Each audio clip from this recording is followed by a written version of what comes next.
ஜியோ நிறுவனம் தங்களோட ரீசார்ஜ் பிளான்ஸ்க்கெல்லாம் விலையை ஏற்றி ஒரு அறிவிப்பு வெளியிட்டிருந்தாங்க.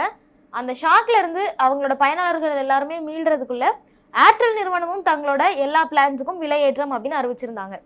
இந்த டெலிகாம் இண்டஸ்ட்ரியிலேயே ரொம்ப பெரிய ஒரு நெட்வொர்க் அப்படின்னு நம்ம பார்க்கும்போது முதல் இடத்துல இருக்கிறது ஜியோ தான். அவங்க கிட்டத்தட்ட ஒரு 40லேருந்து 50% வரைக்கும் அவங்க தான் வந்து இந்த டெலிகாம் இண்டஸ்ட்ரியை ஹோல்ட் பண்ணுறாங்க.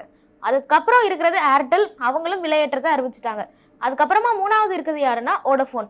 இந்த வோடஃபோன் ஐடியா அவங்க எப்போ வந்து இந்த விலையேற்றம் அறிவிக்க போகிறாங்கன்னு எல்லாரும் பார்த்துட்டு இருந்த டைமில் அவங்களும் அவங்களோட எல்லா பிளான்ஸுக்கும் விலையேற்றம் அப்படின்னு சொல்லிட்டு அறிவிச்சிட்டாங்க. ஸோ இது பயனாளர்கள் எல்லாருக்குமே ரொம்ப பெரிய அதிர்ச்சியாகவும் இருக்குது. எப்படி இந்த விலையேற்றத்தை சமாளிக்க போகிறோம் அப்படின்னு எல்லாருமே ரொம்ப குழப்பத்தில் இருக்காங்க அப்படின்னே சொல்லலாம்.